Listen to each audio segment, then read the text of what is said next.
اعوذ باللہ من الشیطان الرجیم بسم اللہ الرحمن الرحیم رب اشرح لی صدری ویسر لی امری واحلل عقدۃ من لسانی یفقہوا قولی۔ جب دنیا ریزہ ریزہ ہو جائے گی، قیامت کی چھوٹی اور بڑی نشانیوں کے بارے میں علامات صغریٰ، قیامت کی چھوٹی نشانیاں، کل کی حدیث کا باقی حصہ، اور اسے غلاف سے محروم کر دے گا۔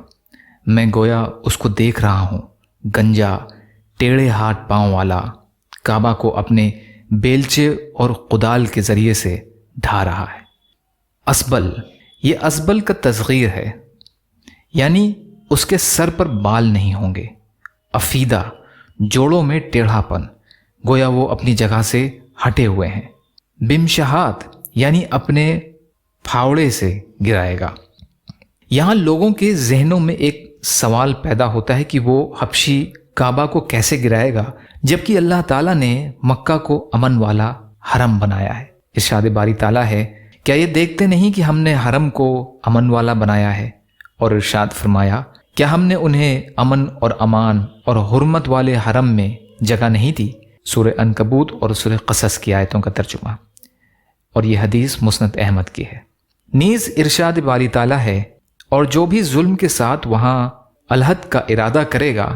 سوال، اللہ تعالیٰ نے اپنے گھر کی ہاتھی والوں سے اس وقت حفاظت فرمائی جب مکہ والے کافر اور مشرک تھے، تو اب اس شخص کو کعبہ پر کیسے مسلط کیا جائے گا جبکہ وہ مسلمان کا قبلہ ہے؟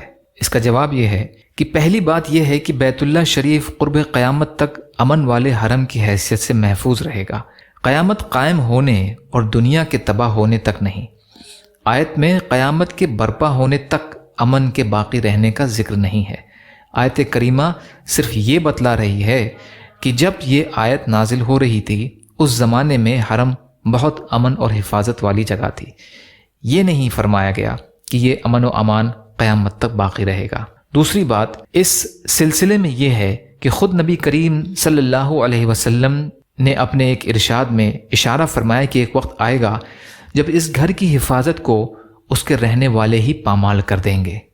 حضرت ابو ہریرہ رضی اللہ تعالیٰ عنہ بیان کرتے ہیں کہ رسول اللہ صلی اللہ علیہ وسلم نے فرمایا، ایک شخص کی حجر اسود اور مقام ابراہیم کے درمیان بیعت کی جائے گی۔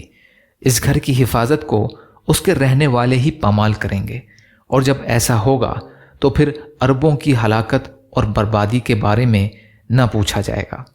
پھر حبشہ سے ایک لشکر آئے گا جو کعبہ کو تباہ و برباد کر دے گا۔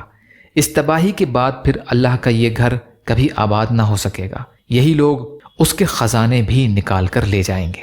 واقعہ اصحاب الفیل کے زمانے میں مکہ والے کافر تو تھے مگر بیت اللہ کی تعظیم کرتے تھے اور اس کی حفاظت کو پامال نہیں کرتے تھے، اسی لیے اللہ تعالیٰ نے کعبہ کو ابرہہ اور اس کے لشکر سے بچایا۔ جہاں تک حبشی ذو السوقتین کا معاملہ ہے تو وہ کعبہ کو گرانے میں اس وقت کامیاب ہو سکتا ہے جب مقامی لوگ بھی کعبہ کی حفاظت کو پامال کرنا شروع کر دیں گے اور اس کی حفاظت کا پاس نہیں کریں گے۔ جب وہ بیت اللہ کی خدمت اور اہتمام سے دور ہو جائیں گے تو اللہ تعالیٰ ان کی مدد سے ہاتھ کھینچ لے گا۔ اس شخص سے مراد امام مہدی ہیں، ان کے بارے میں تفصیل آگے چل کر علامات نمبر 131 پر آئے گی انشاءاللہ۔ یا اللہ ہم سب کو کہنے سننے سے زیادہ عمل کی توفیق عطا فرما۔ یا اللہ جو مظلوم ہیں، پریشان حال ہیں، بیمار ہیں، قرض میں ہیں، بے روزگار ہیں، محتاج ہیں، ان کی مدد فرما۔ یا اللہ مظلوم فلسطینیوں کی، کشمیریوں کی، روہنگیا مسلمانوں کی اور مسلمان جہاں بھی پریشان حال ہیں، ظالموں کے ظلم کا شکار ہیں، یا اللہ آپ ان کی بھرپور مدد فرمائیے۔ آپ جیسا بہتر سمجھیں ویسے ان کی حفاظت فرمائیے۔ یا اللہ اپنے حلال میں سے دیجیے، اپنے حرام سے بچائیے، اپنے غیر سے بے نیاز کر دیجیے۔ یا اللہ آپ قادر مطلق ہیں، آپ کے لیے ہر چیز آسان ہے، ہمارے لیے بھی آسانیاں پیدا فرمائیے۔ ربنا تقبل منا انک انت السمیع العلیم وتب علینا انک انت التواب الرحیم برحمتک یا ارحم الراحمین۔ لا الہ الا اللہ محمد رسول اللہ۔ السلام علیکم۔